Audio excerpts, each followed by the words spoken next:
estamos de volta para falar do Setembro Amarelo, mês de prevenção ao suicídio e à valorização da vida. E o lema deste ano é: se precisar, peça ajuda. Uma curiosidade sobre o motivo da cor amarela da campanha é a seguinte: é uma referência a um jovem dos Estados Unidos chamado Mike M., que tirou a própria vida aos 17 anos de idade em setembro de 94. Mike tinha um Ford Mustang amarelo e foi encontrado morto dentro do carro. E é sobre a campanha que a gente conversa agora com o psicólogo e nosso colunista Alexandre Brito. Seja muito bem-vindo, Alexandre. Bem-vindo, Alexandre. Muito obrigado. Alexandre, eu li uma versão a respeito desse episódio que dizia o seguinte, que durante o velório desse rapaz, a família distribuiu fitas amarelas com uma frase que, se não me engano, era muito parecida com essa: se precisar, peça ajuda ou algo assim. Enfim, desde aquilo que seria o nascimento dessa campanha, já se fala sobre essa necessidade de pedir ajuda e conversar, não é isso? Isso, o Mike M., né? Aliás, o Mustang era amarelo porque ele pintou de amarelo também, e a família tentando alertar outras famílias e pessoas para a importância de cuidar da saúde mental e dos riscos que as pessoas correm de suicídio, porque é um assunto que não é falado, e a família foi percebendo que quanto mais falar, você pode ajudar, você dá caminhos. Quando você fala, você consegue fazer com que a pessoa se sinta acolhida, se sinta até encorajada de trabalhar sobre esse assunto, né? E não se sentir julgada ou avaliada. Então, a família de Mike M. faz essa campanha, que a Organização Mundial da Saúde, né, se serve desse episódio, né, tão importante, e institui dia 10 de setembro, ontem, né, como o Dia Mundial de Prevenção ao Suicídio. E aqui no Brasil, né, o Conselho de Medicina instituiu o Setembro Amarelo, e nós falamos que é uma campanha para o ano todo, na verdade, né? Setembro Amarelo é uma campanha de setembro a setembro para falar desse assunto, porque realmente quanto mais a gente fala desse tema, menos ele se torna um monstro, um problema que você vai ter, assim, a dificuldade de como abordar isso em família, onde procurar ajuda, porque tem o estigma de falar de suicídio aumenta a probabilidade da pessoa cometer o suicídio, e é exatamente o contrário. Quando você fala, mesmo que alguém às vezes venha e diga assim para mim: olha, Alexandre, eu quero tirar minha vida. Só dessa pessoa me dizer isso, eu já percebo que há duas coisas ali. Uma, ela demonstrando um sofrimento que ela quer eliminar, e por outro, um pedido de ajuda. É um pedido de ajuda. Se ela está me dizendo isso, ela está pedindo ajuda. Que bacana ouvir tudo isso, porque a gente, eu não canso de falar isso, nós, jornalistas, ficamos muito tempo sem poder falar, como se fosse não era pudor a palavra. Um tabu. Um tabu, exatamente. Havia, a gente não falava porque havia uma recomendação. Havia uma recomendação internacional em relação a isso. Na verdade, o que havia era o seguinte: olha, suicídios não devem ser tratados publicamente por vários motivos. Um deles é porque é uma questão da pessoa, né, com ela mesma. Segundo, era essa questão que você falou, porque havia uma leitura até então de que se a gente divulgasse, a gente iria estar estimulando que outras pessoas seguissem o mesmo caminho. Hoje é o contrário, né? Outros estudos surgiram para mostrar o contrário. Sim, demonstra o tempo todo que quando você conversa, fala abertamente sobre isso, você não está de modo algum incentivando. Pelo contrário, você está acolhendo, falando sobre esse assunto. E muitas vezes a gente tem medo de perguntar como o outro está bem e o outro dizer que não está bem. É verdade. Né? Você fala assim, é automático você esperar o sim, tudo bem, né? Você fala assim, bom dia. Aí a pessoa fala assim, não tão bom. Aí você já fica... E agora? O que eu faço? O que eu faço? Então, você poder perguntar como você está. E às vezes perguntas, pessoal, até literais, né? Algumas perguntas que a gente pode fazer para quem está diante de alguém que tem um sofrimento é mesmo perguntar como você está. Você tem pensado sobre algo ruim em relação a você mesmo? Já pensou em se machucar ou já se machucou?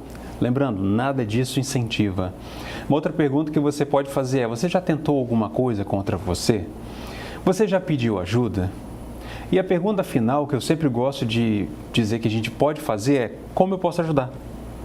Como eu posso ajudar? E não avaliar, dizer que isso é fraqueza, covardia, que vai passar, que é falta de Deus ou coisas assim.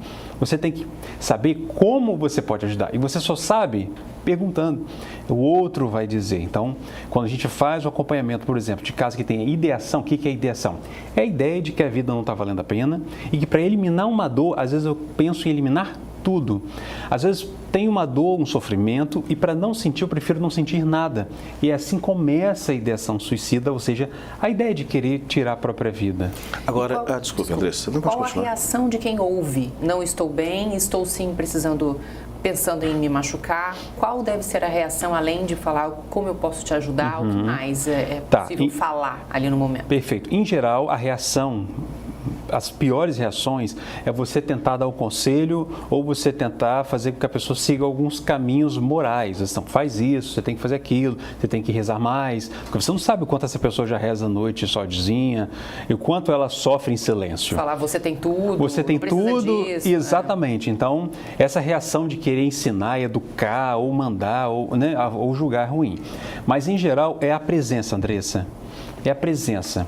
E uma coisa, pessoal, é a seguinte: se você tiver com uma postura ética de cuidado com o outro, não importa o que você diga, você não vai incentivar. Não tem o errado a dizer naquele momento. Você pode até vacilar com algumas palavras, ficar um pouco encabulado sem saber muito bem o que dizer, mas o que você disser não vai incentivar. Até porque incentivar o suicídio ou o homicídio é crime, né? Não estamos falando disso. Mas qualquer coisa que você fale, até mesmo se você marcar só presença de estar junto, se mostrar disponível, isso já é importante. Encaminhar para um terapeuta, para um psicólogo, para um acompanhamento psiquiátrico, a família também estar ciente, ou alguém que a pessoa que está pensando em suicídio, escolher quem da família que eu posso compartilhar isso. Eu vou junto com você, a gente conversa com isso com essa pessoa. Então, isso já, assim, Andressa, já salva a vida. Você começou a responder aquela questão que eu ia fazer antes. Quando a pessoa chega num ponto como esse, ela muitas vezes precisa de auxílio profissional. Como é que a pessoa pode conseguir hoje, na prática, auxílio, uma ajuda profissional aqui na Grande Vitória, no estado? Olha, ela pode pedir ajuda com a psicologia, com psicólogos, e aí vai depender muito do que ela está, a disponibilidade para ela, né? Porque você tem psicólogos que podem atender de um modo particular, você entra em contato com um profissional, ele vai te acompanhar, ele vai fazer o seu tratamento. Existem psicólogos disponíveis em planos de saúde, se você tiver um plano de saúde, você pode entrar em contato com a operadora e também ver quanto a isso, encaminhamento. Existem universidades também que oferecem o atendimento num valor social, que é um valor abaixo do particular, ou gratuito de modo voluntário. Então, existem várias faculdades na sua região, é só você procurar, porque, em geral, faculdades que têm o curso de psicologia também oferecem esse tratamento. Tem as unidades de saúde também que podem te oferecer suporte. Então, qualquer desses caminhos, se você não souber nenhum caminho, procura qualquer psicólogo.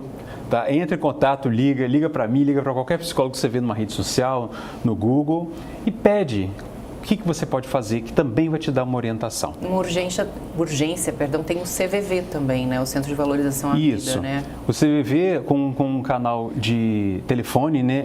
E também no chat, porque eu tenho contato com algumas pessoas do CVV e eles estão demonstrando que muito hoje tem sido procurado de ajuda por meio de chat, por meio de bate-papo, bem mais do que pelo telefone. Então, você pode entrar em qualquer forma, né? Tanto pelo site do CVV e com mensagens você ter o suporte, ou por telefone também, você pode ter esse suporte do CVV, se não me engano é 188. E você, assim que você liga, você tem ali toda uma assistência, um atendimento, caso de emergência. Você está ali pensando na morte, em um momento que você está ponderando ou não viver, né? Você pode entrar em contato, que isso é muito bacana também.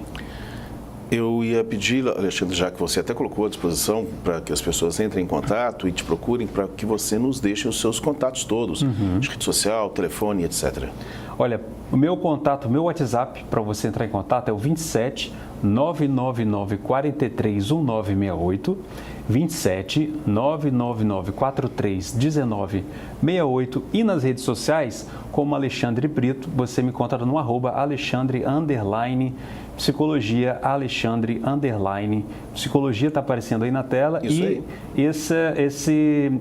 Nesse Instagram também tenho colocado alguns conteúdos que podem contribuir justamente para essa campanha de prevenção ao suicídio. Só reforçando o CVV que a gente comentou aqui, que você disse também, é 188 mesmo. Perfeito. 188 é o CVV.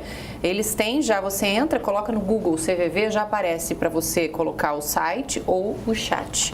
ou o telefone 188. Muito importante essa discussão também, Alexandre, porque a gente vive numa região que se discutiu muito sobre o suicídio na Grande Vitória, né? A gente tem uma ciclovia da vida que foi construída basicamente para isso, para impedir pessoas de tentarem o suicídio.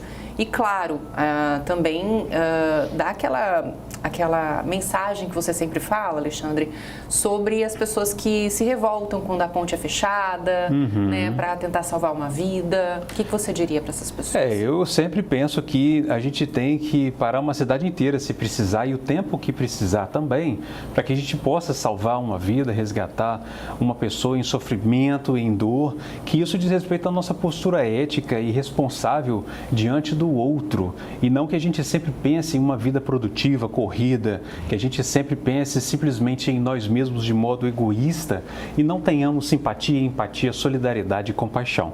Então, acho que é muito importante que a gente não meça esforços para cuidar do outro. Se precisar parar uma cidade inteira, a gente para. E na internet também, se você coloca no Google qualquer coisa relacionada à morte, sofrimento, é instituído que ele vai te indicar para o CVV, por exemplo. Então, isso são outras formas que, tanto a ponte com essa construção, e a gente vê isso também na internet, que isso são uns caminhos que contribuem para que a gente possa salvar vidas. Ok, muito obrigado. Muito obrigada, Alexandre. Obrigado, pessoal.